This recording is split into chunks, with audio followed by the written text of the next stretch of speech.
আজকে এই মুসলমান জাতি শুধু বাংলায় নয়, ভারত নয়, সারা পৃথিবীতে মার খাচ্ছে, লাঞ্ছিত হচ্ছে, বঞ্চিত হচ্ছে, পদদলিত হচ্ছে। এর কারণটা কি? কেন আমরা কেন মার খাচ্ছি ভাই? আমাদের তো মাছ খাওয়ার দরকার নেই, আমাদের জন্য তো মার তো রসুল খেয়ে দিয়েছে। আমরা এত ভুকা কেন? আমরা তো ভুকা থাকবো না, আমাদের জন্য রসুল তো ভুকা ছিলেন। বলুন, আচ্ছা সেই মুসলমান আমাদের দুরবস্থা কেন? কিসের জন্য? অনেক ভেবেছি, বালিশে মাথা দিয়ে চিন্তা করে করে পেয়েছি। যেটা পেয়েছি আপনাদের বলে যাব, বলবো। সারা বিশ্বের মুসলমান মার খাচ্ছে, লাঞ্ছিত হচ্ছে, বঞ্চিত হচ্ছে, পদদলিত হচ্ছে। তার একটাই কারণ আমি পেয়েছি, সেটা হচ্ছে মুসলমান আল্লাহ ভুলা হয়ে গেছে, নবী ভুলা হয়ে গেছে, দিন ভুলা হয়ে গেছে। এদের কপালে আরো দুঃখ আছে। আমি মাঝে মাঝে দরবারে বসে বলি, এখন মুসলমানদের জন্য এইভাবে দোয়া চাইলে হবে না, একটু উল্টো হাতে দোয়া চাইতে হবে। হ্যাঁ, আসুন আমি নামাজ সম্পর্কে জানাচ্ছি। পীরের আওলাদ আপনার কাছে এসেছি। আল্লাহ বলেছেন নামাজের কথা, বিরসিবার। আমার মুসলমান ভাইয়েরা, আমার যুবক ভাইয়েরা, আমার নামাজি পরেজগারি মুক্তাদি আল্লাহওয়ালা ভাইয়েরা, পর্দার আড়ালের আমার মা বোনেরা, কানটা খাড়া করে শুনে নিন। আমার নবী, আপনার নবী, দয়ার নবী, দিন দুনিয়ার বাদশাহ আমাদের কাছ থেকে বিদায় নিয়ে চলে যাবেন, বিদায় নিয়ে চলে যাবেন। আল্লাহ আমাকে নিয়ে গেছিলেন। এখানে কেউ ভাই সাহেব আছে? এই তো বসে আছে, ভাই বসে আছে। আল্লাহ একদিন যেন সবাইকে হাত তোলার ক্ষমতা দেখি, বলুন আমিন। আমার মুসলমান ভাইয়েরা, আমার যুবক ভাইয়েরা, মদিনা শরীফে একটা জায়গা আছে, ওই জায়গাটার নাম হচ্ছে জাবলে রাহমাত। জাবলে রাহমাত একটা পাহাড় আছে, পাহাড়। ওই পাহাড়টা খুব উঁচু নাই, খুব নিচু নাই, খুব উঁচু নাই, খুব নিচু নাই।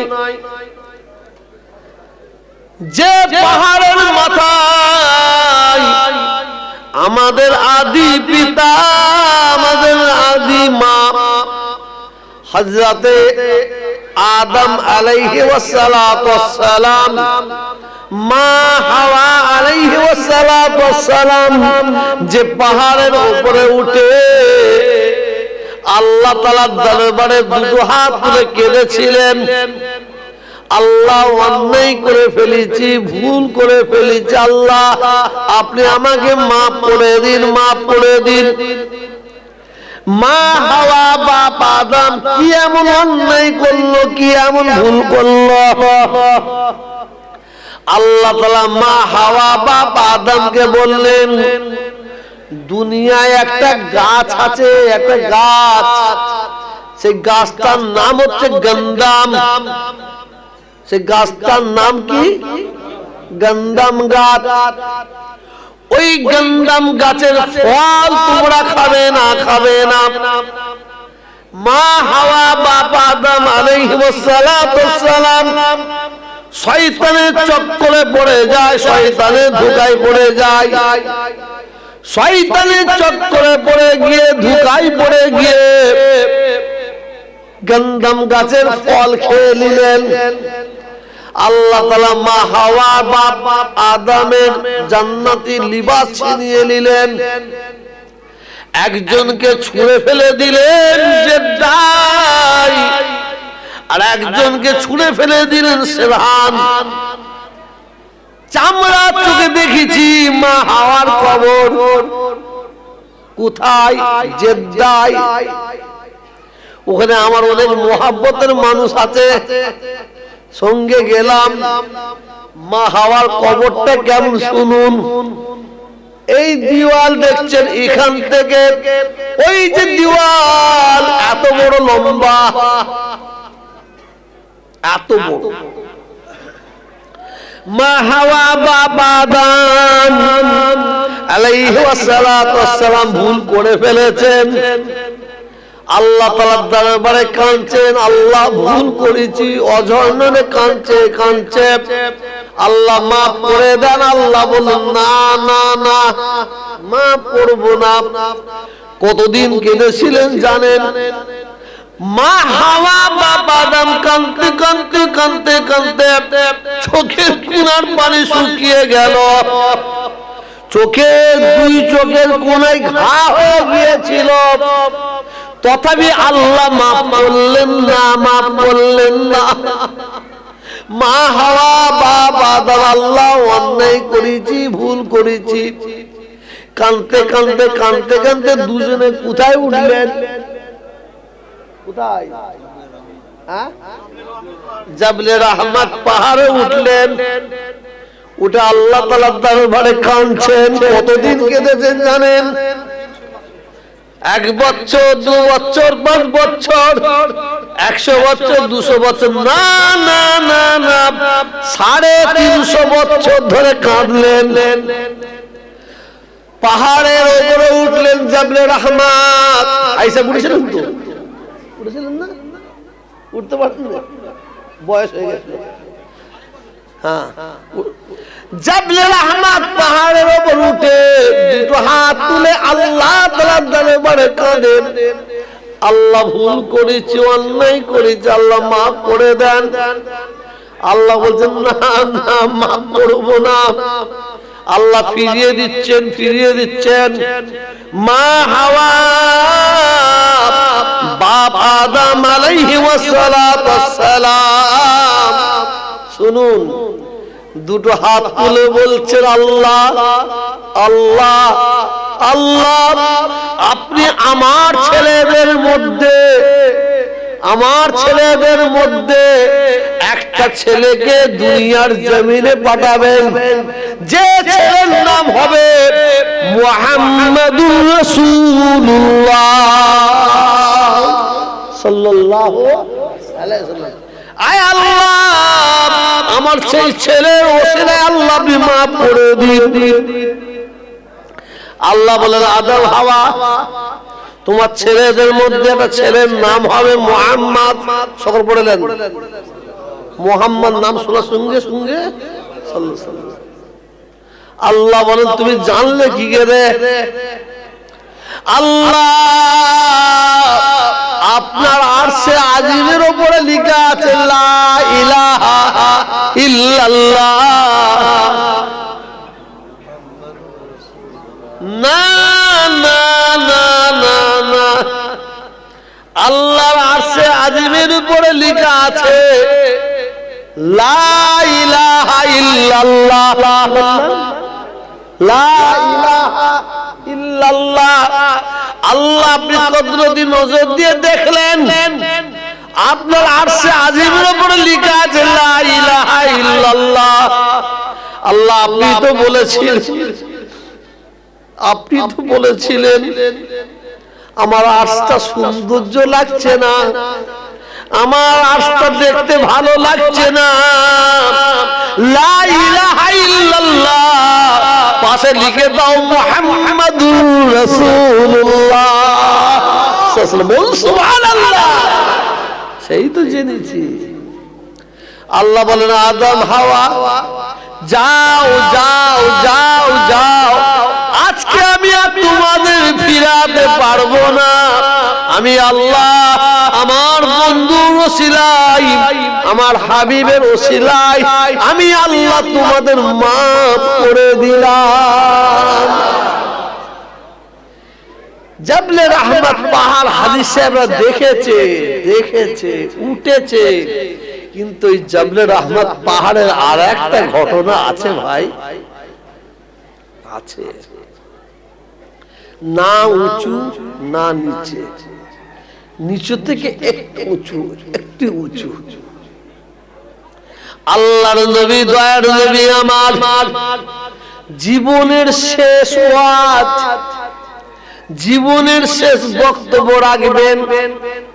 শুনছেন তো আপনারা? মনে থাকবে? জাবলে রহমত পাহাড়ের একটু উঁচুতে ঘিরা আছে রড দিয়ে। আল্লাহ রাসূল ওই জায়গায় দাঁড়িয়ে বললেন, জীবনের শেষ ওয়াজ করছেন, শেষ বক্তব্য রাখছেন। আর আল্লাহর নবীর বক্তব্য কতজন শুনছেন? কজন? কিছু কম বেশি 1,00,000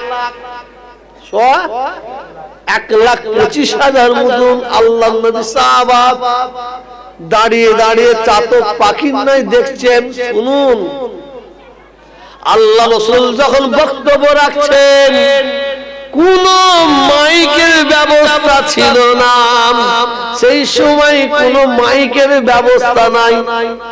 আল্লাহর নবী সাহাবারা বলছেন, আল্লাহ রাসূল বক্তব্য রাখছেন, আমরা 1,00,000 রাসূলের সাহাবা বক্তব্যগুলো নিজে কানে শুনতে পাচ্ছি। আল্লাহ রাসূল বক্তব্য রাখতে রাখতে রাখতে রাখতে জীবনের শেষ বক্তব্যটা কি রেখেছিলেন জানেন? বিসমিল্লাহির রহমানির রহিম, কুল্লু নাফসিন যায়িকাতুল মউত। সাহাবাদের উদ্দেশ্য করে বলছেন, আয় আমার সাহাবারা, আমাদের উদ্দেশ্য করে বলছেন, আয় আমার উম্মত উম্মতিরা, আমি নবী বলি শোনো শোনো শোনো, আমি নবী বলি শোনো শোনো। আমি নবী হয়তো তোমাদের মাঝে আর বেশি দিন থাকবো না,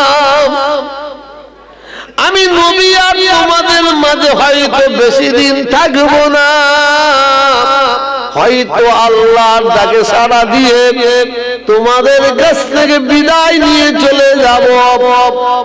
তবে আমি যাবার সময়, শুনবেন, আমি যাবার সময় তোমাদের কাছে দুটো জিনিস রেখে দিয়ে যাচ্ছি।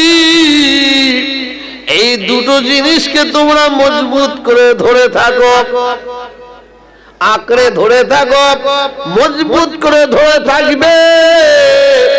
আমি নবী বলছি, এই দুটো জিনিসকে তোমরা যদি মজবুত করে ধরে রাখতে পারো, আমি নবী বলছি তোমাদের কেউ বরবাদ করতে পারবে না, তোমাদের কেউ ধ্বংস করতে পারবে না, তোমাদের কেউ ক্ষতি করতে পারবে না, আমি নবী বলছি। আর এই দুটো জিনিসকে যদি তোমরা ছেড়ে দাও, আমি নবী বলছি তোমরা ধ্বংস হয়ে যাবে, তোমরা বরবাদ হয়ে যাবে, তোমরা শেষ হয়ে যাবে। দুটো জিনিস, কোন দুটো জিনিস? আল্লাহ, একটা হচ্ছে আল্লাহর মহাবাণী, 30 পারা কোরআন শরীফ, আর দ্বিতীয় হচ্ছে আমার রাসূলের হাদিস। বলুন সুবহানাল্লাহ, জোরে বলুন। এই মজলিসে যত লোক আছে, আমার বিশ্বাস আজকে সারা দিনে এখন পর্যন্ত 5টা লোক কোরআন শরীফ পড়েছে কি সন্দেহ আছে? 5টা লোক কোরআন পড়েছে কি সন্দেহ আছে?